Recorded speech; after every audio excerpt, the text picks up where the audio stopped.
আজকের topic refreshment. আচ্ছা, রিফ্রেশমেন্টটা কি কোথাও বলা আছে শুধুমাত্র পুরুষদের জন্যই? নারীদের জন্য রিফ্রেশমেন্ট নয়, শুধুমাত্র পুরুষদেরই জন্মগত অধিকার এই রিফ্রেশমেন্ট।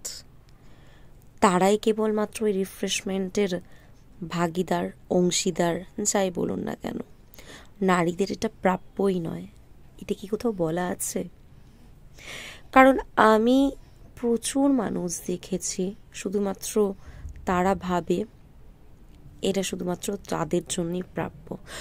তো আমি আজ সেই সকল পুরুষ মানুষদের কথা বলছি, বিশেষত বিবাহিত পুরুষ মানুষ। তারা অনেকেই বলে, কি বলে সেটা তো অবশ্যই বলবো। তার আগে প্লিজ আমার পেজটাকে ফলো করে দাও, আর এরপর ভিডিওটা ভালো লাগলে অবশ্যই তোমরা লাইক আর কমেন্ট করে দিও।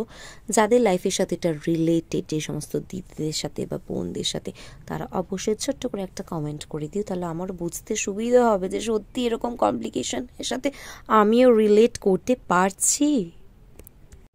তারা বলে সারাদিন কাজের শেষে খাটাখাটনির পরে তাদের রিফ্রেশমেন্ট দরকার হয়, না হলে নাকি মুড ঠিক থাকে না। অনেকে আবার বলে বাড়ি ফিরতেই নাকি তাদের ইচ্ছা করে না।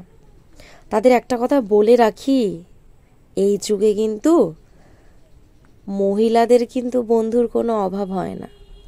তাদেরও কিন্তু বন্ধু বান্ধব একটা সময় ছিল। তারাও কিন্তু বিয়ের পরে সেগুলোকে স্যাক্রিফাইস করে স্বামীর জন্য, বাচ্চার জন্য কিন্তু নিজের সময়গুলো দিচ্ছে। নিজের বন্ধু বান্ধবদের স্যাক্রিফাইস করেছে, নিজের আনন্দ ফুর্তি আহ্লাদগুলোকে তারা কিন্তু বিসর্জন দিয়েছে। তারা কিন্তু কখনো ভাবে না তাদের রিফ্রেশমেন্টটাও কিন্তু সেই সংসারের মধ্যেই। তারা যেরকম সারা দিন সংসারের কাজ করতে করতে অস্থির হয়ে যায়, ক্লান্ত হয়ে যায়, তারপরেও কিন্তু রিফ্রেশমেন্ট কিন্তু সেই সংসারে স্বামী আর বাচ্চার মুখের দিকে তাকিয়েই কিন্তু পায়। তারা কিন্তু বলে না দিনের শেষে পাড়ার মোড়ে রকে চা খেতে খেতে বন্ধুদের সাথে আড্ডা দেব। তারা চায় সব কাজের শেষে তার স্বামী যাতে তাড়াতাড়ি বাড়ি এসে তাকে, তার বাচ্চাকে সময় দেয়। কিন্তু পুরুষ মানুষটা সেটা বোঝে না।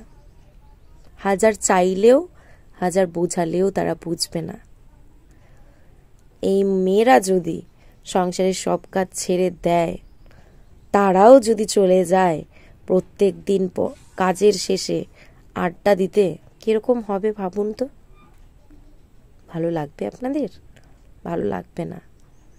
কখনো আপনারা আপনাদের স্ত্রীর দিকটা ভাবেন না, যে সেও তার বন্ধু বান্ধব ছেড়ে এই সংসারের জন্য নিজের সমস্ত সময়টা দিচ্ছে। তারও কিন্তু ইচ্ছা হয় রিফ্রেশমেন্টের। একটু ভেবে দেখবেন, হয়তো অনেকের সংসারটা একটু স্যাক্রিফাইসের জন্য বেঁচে যায়। ভালো থাকবেন, সুস্থ থাকবেন।